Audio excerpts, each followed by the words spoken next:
Who y'all talking to, man?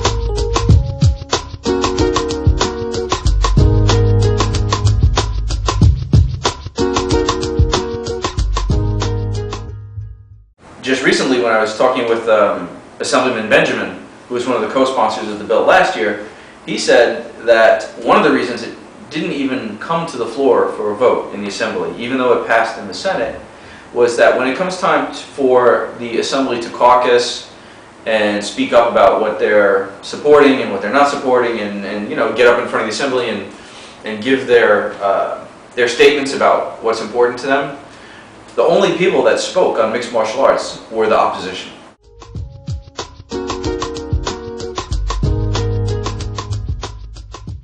The average person, the lay person who may not train or know anybody who trains or who's never been to a show or maybe just flipped past a channel and saw something, you know, they're falling victim to very intentional propaganda. There's articles in Huffington Post, in the New York Post, and several sources where they are now, in 2010, referring to our sport as bare-knuckle fighting, as no-rules fighting, as blood sport, as cage fighting, as ultimate fighting, calling it everything in the book except what it is, mixed martial arts. The fight to educate the average person, the average lay, non-MMA fan, is a huge battle, you know? And it's one of the reasons why we need to step up and be vocal about it.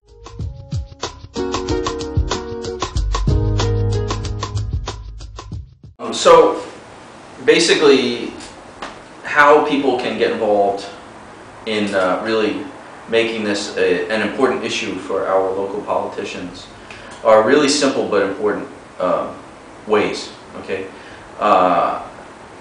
letter writing is extremely important. Why that is important is because people who take time to do that are the same people that take time to go to the voting booth. You know what I mean? So it translates. January 5th is the beginning of the legislative calendar in 2011, so it's really important for our legislators to know that at the beginning of their year, where they're starting to decide and prioritize and what we need to work on, it's very important for them to know here in January what people want. If you're a fan, that's great. If you're a fighter, that's great. Explain to them, look man, I'm a fighter.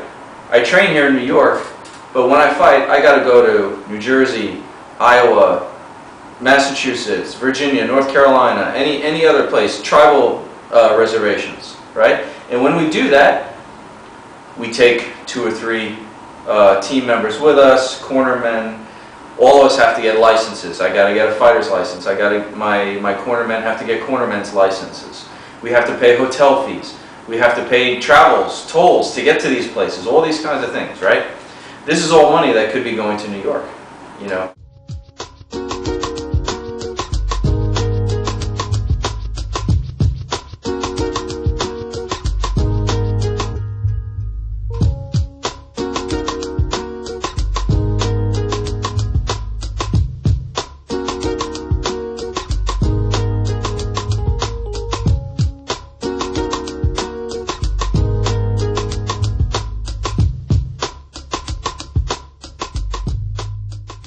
All the financial benefits that the New York could get, that's really, to me, a secondary issue. The primary issue is it's just a professional sport, and professional sports need to be regulated.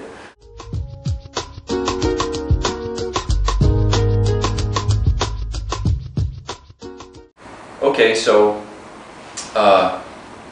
Andrew Cuomo got like $75,000 from Zuffa's lobby company, right? From Zuffa for his election. Guess what? Andrew Cuomo is not the one sitting in the assembly voting. Those people don't get that money. What those people care about is what we have to say. And if we don't say anything, then they won't say anything, right?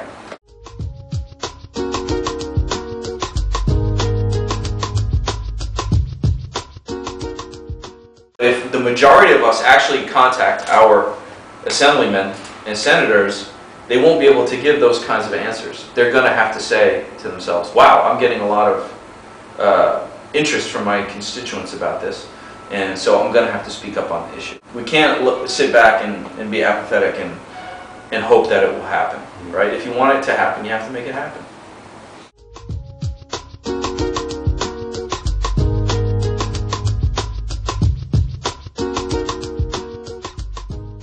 It's clear that Bob Riley is using MMA to ride his anti-violence agenda.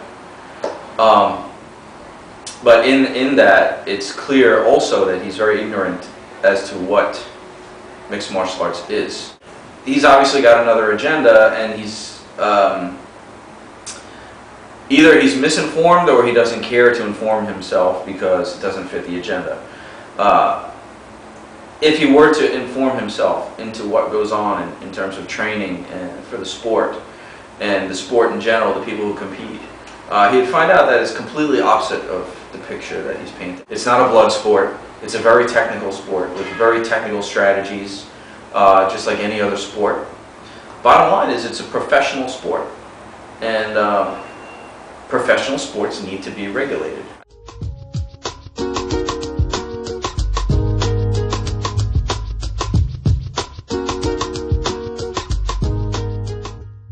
It's not the old no-holds-barred days. That's not what it is anymore. That's ancient history, you know. That was just an evolutionary moment in the sport. It's ridiculous. It's ridiculous. When you think about the criticisms about mixed martial arts, about being violent and all this, you're completely ignoring the roots that all these fighters, or most of these fighters, come from, being martial artists. You're getting the same benefits that people have always gotten from martial arts training. They're getting fitness, you know, concentration, camaraderie. You know, one of the best things I found, like during the last couple of years, especially 2 years ago when people were getting laid off and losing their jobs all over the place, they were here in the gym. A lot of my students had lost their jobs, right? And we had a program here at the gym called Tough Times program that if anybody came in that had been laid off, they got a letter from, if they could show me a letter from their prior employer, yeah, he got laid off, he lost a job, we let them train for free for 6 months or until they got a new, you know, a new job or whatever. And the fact that the people that were having such difficult times in their life outside of the gym had this place to go where they have a peer group, they have friends, like their mental health was so much better.